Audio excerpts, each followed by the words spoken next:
നമസ്കാരം സുഹൃത്തുക്കളെ, വഴികാട്ടി ചാനലിലേക്ക് ഏവർക്കും ഹാർദവമായ സ്വാഗതം. ജീവിത പ്രതിസന്ധികളിൽ തളരാതെ മുന്നോട്ട് പോകാനുള്ള ലളിതമായ മാർഗങ്ങളുമായാണ് ഇന്നത്തെ വീഡിയോയിൽ വന്നിരിക്കുന്നത്.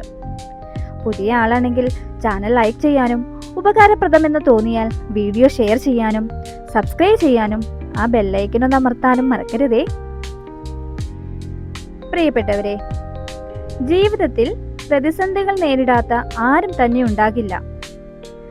അപ്പോ എന്താ ഈ പ്രതിസന്ധി എന്ന് പറയുന്നത്? അനുഭവങ്ങൾ ഏറെയാണെങ്കിലും ഉത്തരം വളരെ ലളിതമാണ്.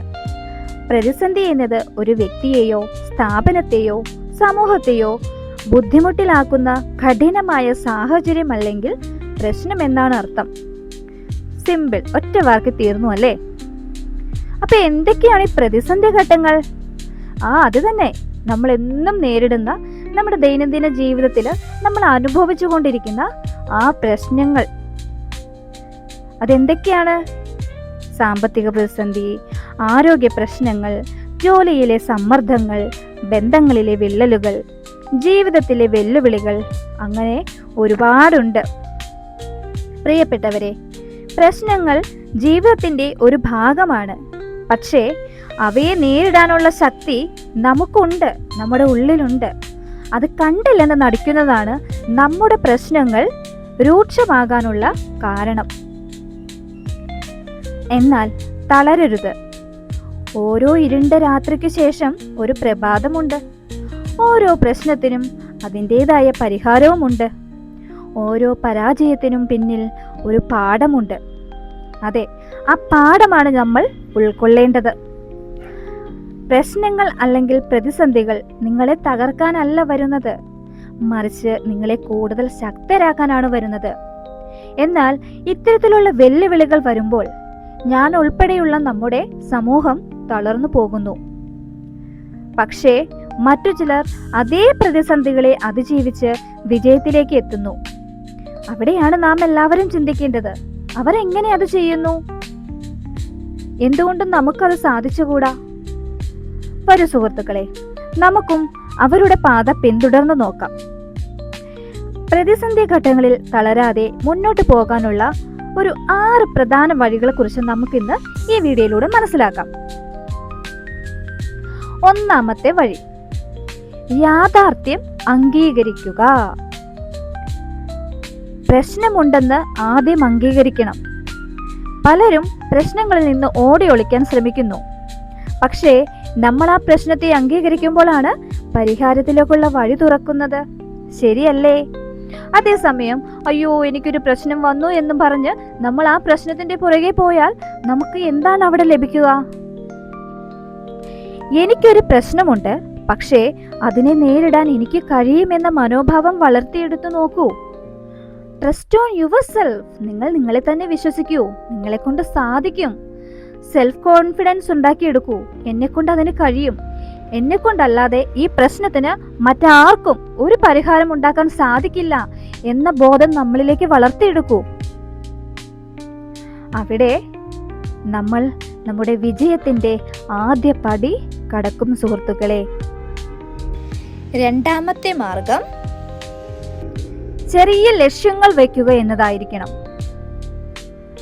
വലിയ പ്രശ്നങ്ങളെ കുറിച്ച് മാത്രം ചിന്തിച്ചാൽ ഭയം കൂടുകയുള്ളൂ. പകരം ചെറിയ ലക്ഷ്യങ്ങൾ നിശ്ചയിച്ചു നോക്കൂ. ശരിയല്ലേ? നമ്മളൊരു പ്രശ്നം വരുമ്പോൾ അതിൻ്റെ അങ്ങേയറ്റം വരെ ചിന്തിച്ചു നോക്കുവാണല്ലേ. അയ്യോ എന്നെ കൊണ്ട് സാധിക്കുമോ? ഞാനിനി എന്ത് ചെയ്യും?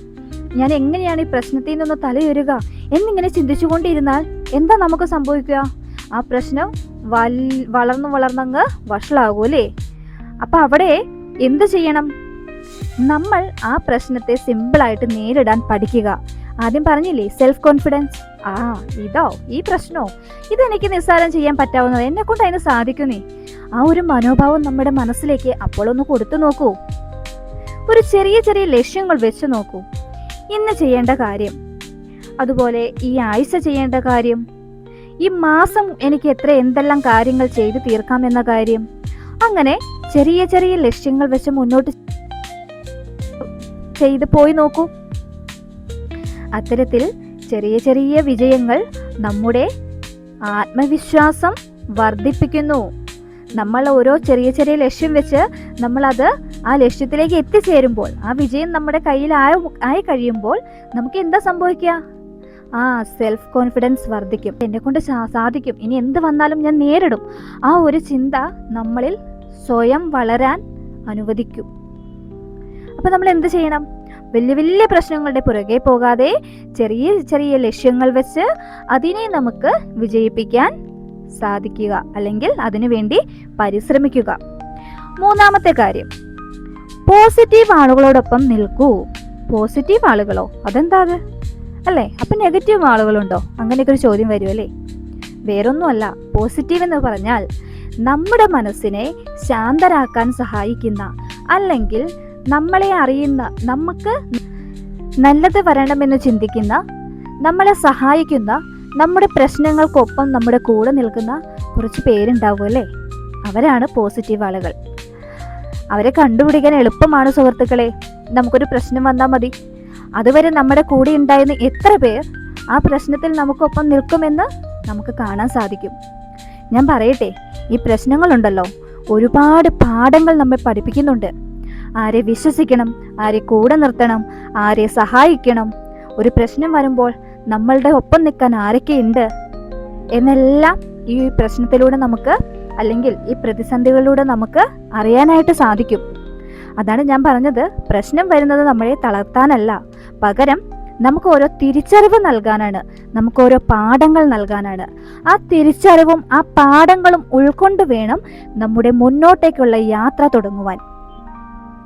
അപ്പോൾ പ്രതിസന്ധി സമയത്ത് ഒറ്റപ്പെടലിനെ മാക്സിമം ഒഴിവാക്കണം. നിങ്ങളെ പ്രോത്സാഹിപ്പിക്കുന്ന ആളുകളുമായി സംസാരിക്കുക. നല്ല സുഹൃത്തുക്കളുണ്ടാവും, നല്ല കുടുംബ അംഗങ്ങളുണ്ടാവും, നല്ല ഗുരുക്കന്മാരുണ്ടാവും.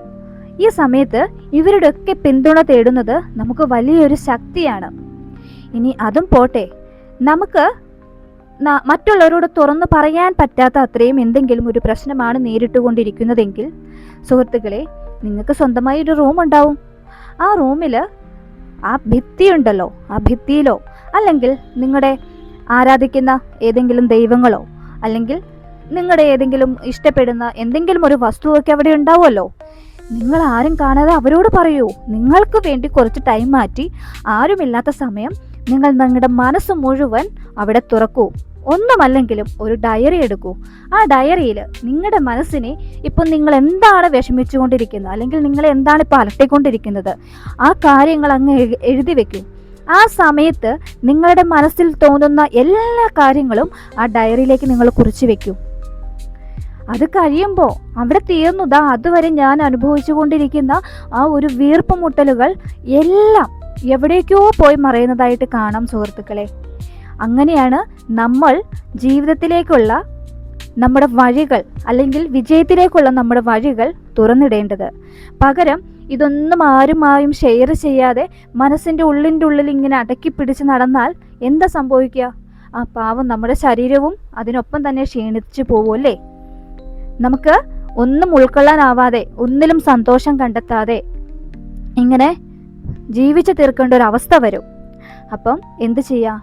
പോസിറ്റീവായ ആളുകളോടൊപ്പം നിൽക്കുക.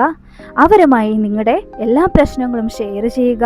ഇനി നിങ്ങൾക്ക് വിശ്വാസമില്ലെന്ന് തോന്നിയാൽ നിങ്ങളുടെ ബുക്കിലേക്കോ നിങ്ങളുടെ ഡയറിയിലേക്കോ അല്ലെങ്കിൽ ഈ പറഞ്ഞ ഏതെങ്കിലും രൂപങ്ങളിൽ നിങ്ങളുടെ ഫേവറേറ്റ് എന്തെങ്കിലും വസ്തുക്കളുണ്ടെങ്കിൽ അവയിലേക്കൊക്കെ നിങ്ങളുടെ മാനസിക സമ്മർദ്ദം തുറന്നു പറയുക.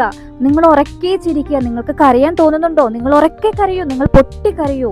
നിങ്ങൾക്ക് ചിരിക്കാൻ തോന്നുന്നുണ്ടോ? അത് മറ്റാരും ഷെയർ ചെയ്യാനില്ലാത്ത അവസ്ഥയിലാണോ? നിങ്ങൾ എന്ത് ചെയ്യൂ? ആ ഡോറൊക്കെ അടച്ച് കുറ്റിയിട്ടിട്ട് നിങ്ങൾ സ്വസ്ഥമായിട്ട് നിങ്ങളുടെ മനസ്സിൻ്റെ ഉള്ളിലെ ആ വിങ്ങലുകൾ എന്ത് തന്നെയായാലും, അന്നേരം ആ വികാരം എന്താണോ എന്ത് തന്നെയായാലും എന്ത് ചെയ്യൂ?